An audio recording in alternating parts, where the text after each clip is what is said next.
Bad Dreams from 1988 is a horror movie which is the directorial debut from Andrew Fleming. It stars Jennifer Rubin, who you may recognize from Nightmare on Elm Street 3, and I'll just get the elephant in the room right out of the way. This movie is widely recognized as being a purposeful ripoff of Nightmare on Elm Street 3. In the movie, Rubin plays a survivor of a suicide cult coming out of a 13-year coma and being haunted by the dead cult members, specifically the leader. Now again, I'm not going to sugarcoat it. This movie takes place in a mental institution of sorts. It has a cast of characters who get picked off one by one by a burned up man who haunts their dreams, and it stars Jennifer Rubin. But I'm going to go to bat for this film, and I'm actually going to support that they ripped off Nightmare on Elm Street 3, because what a great source of inspiration. I mean, think about it. How many horror movies are there with some madman with a knife? So the whole rip-off element didn't bother me. Plus, this film just had a lot of things going for it. Jennifer Rubin was an absolute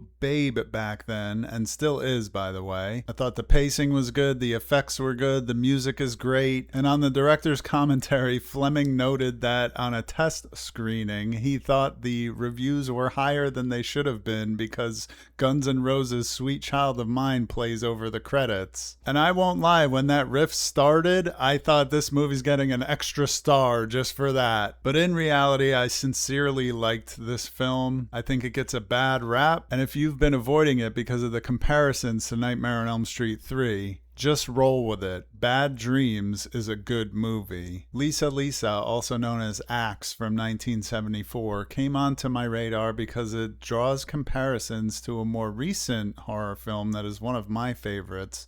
That is Pearl from 2022. As soon as I heard about that, I wanted to run and watch Lisa Lisa because I love Pearl, and I'm not sure if it influenced Ty West and Mia Goth when they were writing Pearl, but there certainly are some strong similarities.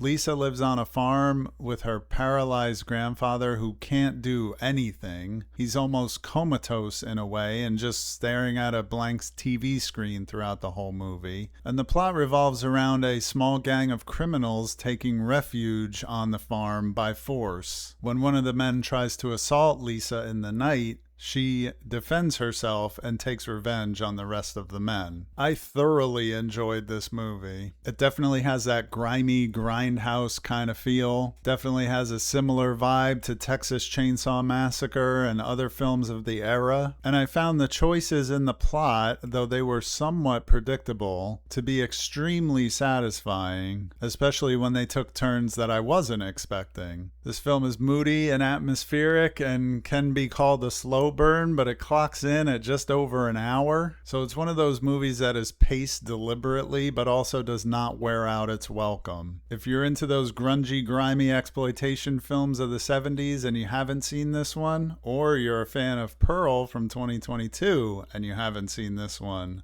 definitely check it out. Red Roses of Passion from 1966 is an erotic horror adjacent movie directed by Joe Sarno. This is the second Joe Sarno movie I've reviewed on this channel, the first one being Moonlighting Wives a few videos back. After that one, I was on the fence about covering it, and after this one, I felt similarly, but upon reflection, despite their naughty subject matter, these movies are actually very good. And although later in his career the reins were taken off Joseph Sarno and he just went full on into pornography, these earlier films are just saucy enough, just spicy enough that I wouldn't be embarrassed if my wife walked in while I was watching this. I wouldn't go so far as to say that she should watch it with me, but you're likely to see more explicit material in the average TV show nowadays. In this movie, our main character Carla lives with her uptight aunt and cousin, and she discovers that her friend is in this weird group. It's almost kind of a cult or a coven, and Carla wants in. The cultists use potions and roses to ignite their passions, and Carla decides to take some of this home to use on her aunt and cousin. So as I said at the top, I really liked this movie. It actually bears some parallels to a very popular horror movie that is currently in the zeitgeist zeitgeist because the methods of this cult really trigger obsessions within these women that go beyond the limits of their desires. In a way, I think this is an even better film than Moonlighting Wives, which I enjoyed thoroughly. And I'm looking forward to carefully exploring more of Joe Sarno's catalog.